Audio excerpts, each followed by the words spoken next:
पिछले लेक्चर में हमने देखा था उदासीनीकरण अभिक्रिया, उसी से रिलेटेड है जो दूसरा टॉपिक है उदासीनीकरण ऊष्मा। तो आइए देखते हैं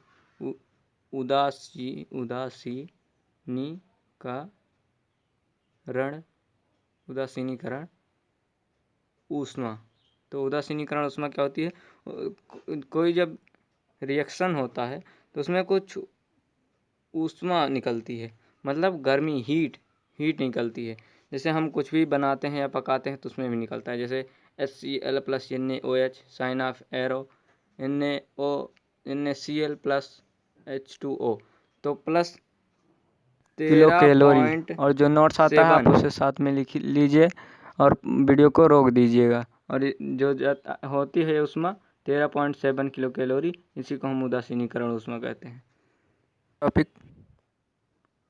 अगला टॉपिक है जल का आयनिक गुणनफल। फटाफट लिख लेते हैं। जो होता है जल का आयनिक गुणनफल, एक सूत्र होता है H+ × OH- बराबर KW। मतलब के जो होता है स्थिरांक होता है, और H वाटर, W मतलब वाटर मतलब जल का जो सूत्र होता है H2O होता है।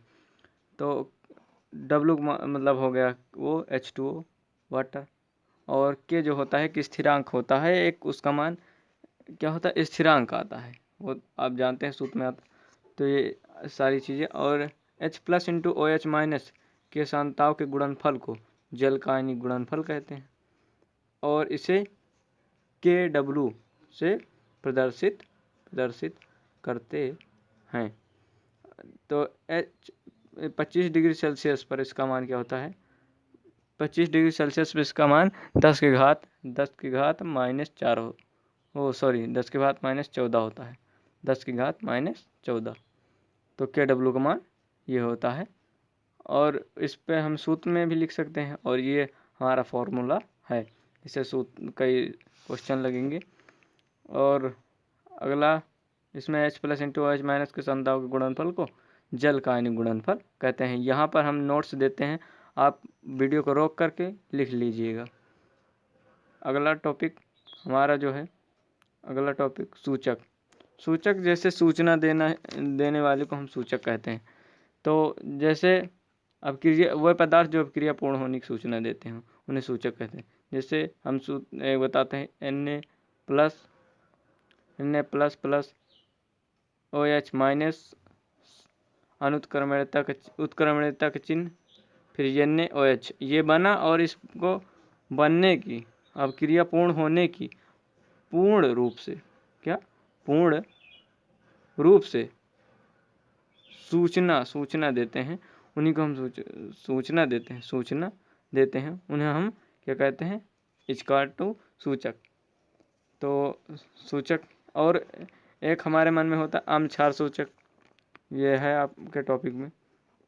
तो अम्ल क्षार सूचक जो होते हैं, देखिए जैसे हमने अम्ल क्षार सूचक, हम लिटमस पत्र के बारे में जानते हैं। लिटमस पत्र जो होता है, अगर अम्ल में डालते हैं तो उसका रंग अलग हो जाता है। देखते हैं कैसे अलग हो जाता है।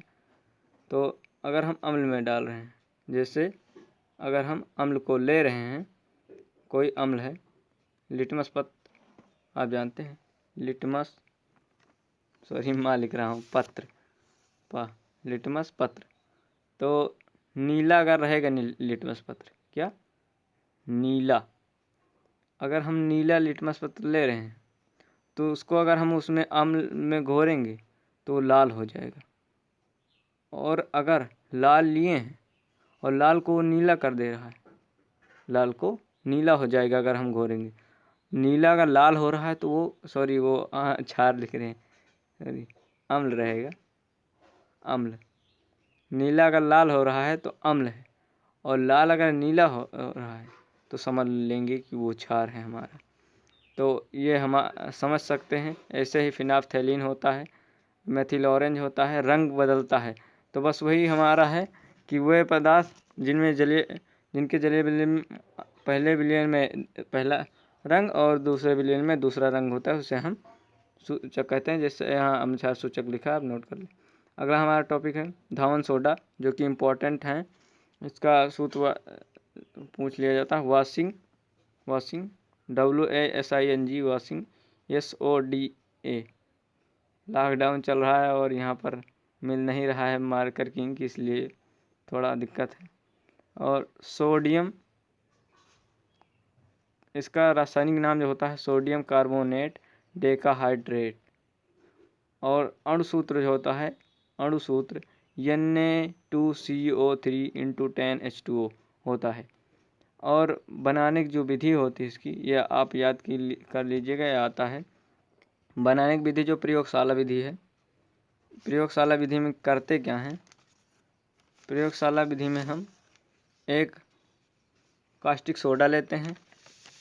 कास्टिक सोडा NaOH आप जानते हैं, हमने बताया था उसमें। और CO2 गैस प्रवाहित करते हैं। तो उस पर क्या होता है, उसके कुछ क्रिस्टल किसके सोडियम कार्बोनेट के मिलते हैं और उसे हम जब सांद्रण करें, अब देखेंगे Na2 है, Na इधर हम सब बैलेंस करेंगे। अब देखते हैं तो हाइड्रोजन इधर है और उधर नहीं है, तो उधर हमें 2 हाइड्रोजन है तो 2 हाइड्रोजन और 1 ऑक्सीजन बच रहा है। तो इस तरह से हमारा ये बैलेंस हो रहा है। अब यहाँ पर ध्यान से देखें, यहाँ पर ध्यान दीजिएगा। तो यहाँ पर Na2 है और CO2 और 1 ऑक्सीजन यहाँ से मिला, Na2CO3 यहाँ बना ये, और 2H और 1 O बच रहा है। 1 O यहाँ पर 1 O है और जैसा, और 1 O और 2H, तो हमें मिलकर 2H2O, 2H है यहाँ और 1 O, मतलब H2O इस तरह से। और ये Ne वहाँ मिला, तो 1 O और 2H मिलकर H2O, और CO और 1 यहाँ से ऑक्सीजन जुड़ा CO3। ठीक, Na2CO3। और इसका जब सांद्रण करते हैं तो हम Na2CO3 × 10H2O प्राप्त होता है। हम आपको स्क्रीन पर दे देंगे, प्राप्त होता है, स्क्रीन पर दे देंगे, आप नोट कर लीजिएगा, होता है। अगर इसका जब हम क्या करते हैं, इसका हम सांद्रण करते हैं और विलयन को ठंडा करते हैं, तब बनाने की विधि हो गई। अब भौतिक गुण जो है, भौतिक गुण लास्ट में हम सब दे देंगे, भौतिक गुण, और आप नोट कर लीजिएगा भौतिक गुण। नंबर 1 भौतिक गुण जो होता है इसका, यह एक क्या होता है, सफ़ेद होता है, सफ़ेद रंग का ठोस पदार्थ है, सफ़ेद रंग का ठोस पदार्थ है। और इसका जो गलनांक होता है वो 850 डिग्री सेल्सियस होता है। अब गलनांक आप नहीं जानते होंगे, किसी धातु को गलित अवस्था में परिवर्तित करने की क्रिया को हम गलनांक कहते हैं। जैसे कोई धातु है, धातु, और उसे हम क्या गलित धातु में परिवर्तित कर रहे हैं, गलित धातु में परिवर्तित कर रहे हैं, तो इस क्रिया को हम क्या कहते हैं, गलनांक कहते हैं। उसके जो टेम्परेचर होता है उसी को हम गलनांक कहते हैं, और इस क्रिया को गलन कहते हैं।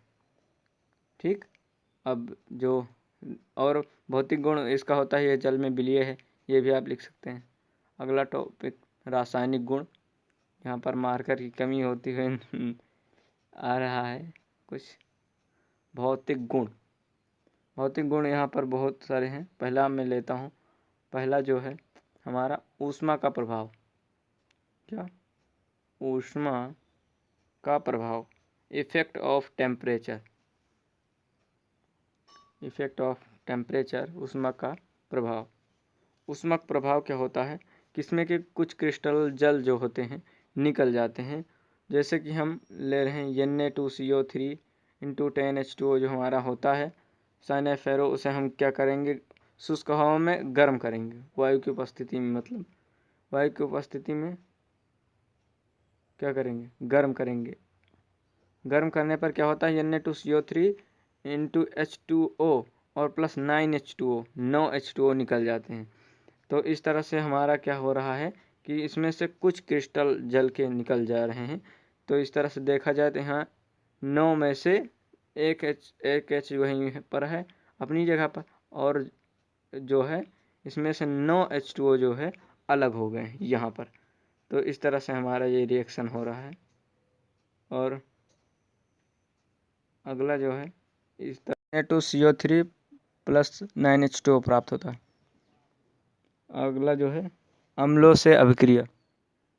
अम्लों से रासायनिक गुण में है अम्लों से क्रिया मतलब अभिक्रिया, या लिख सकते हैं HCl से अभिक्रिया, अम्ल ही होता है HCl, हाइड्रोक्लोरिक अम्ल। अब लिखेंगे इसका सूत्र Na2CO3 सोडियम कार्बोनेट जो है plus HCl sign of arrow, इसमें क्या है लवण बन रहा है NaCl प्लस NaHCO3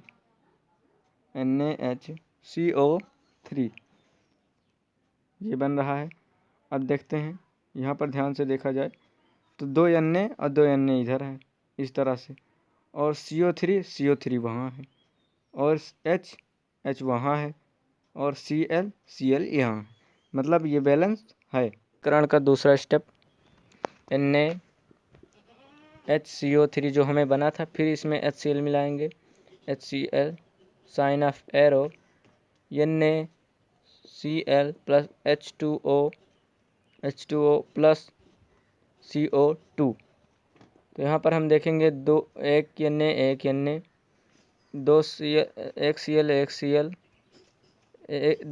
2H, यहाँ पर देखें 2H है, और यहाँ पर 3O, यहाँ पर 3O, मतलब यहाँ पर क्या है कि ये समीकरण क्या है संतुलित है, ये बराबर है। तो क्या है संतुलित है। संतुलित मतलब दोनों तरह के परमाणुओं की संख्या क्या है बराबर है।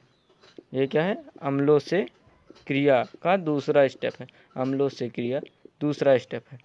आगे देखेंगे, आगे हमें देखना उपयोग मतलब यूज क्या होता है इसका देखेंगे। यूज कहाँ होता है, यूजेस मतलब उपयोग, अंग्रेजी में, हिंदी में उपयोग क्या होता है देखेंगे।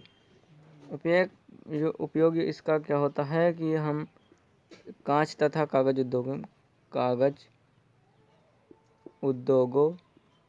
उद्योगों में, मतलब कांच भी रहेगा, यहाँ पर कांच लिख दें, कांच तथा कागज उद्योगों में। नंबर दो होता है हमारा NaHCO3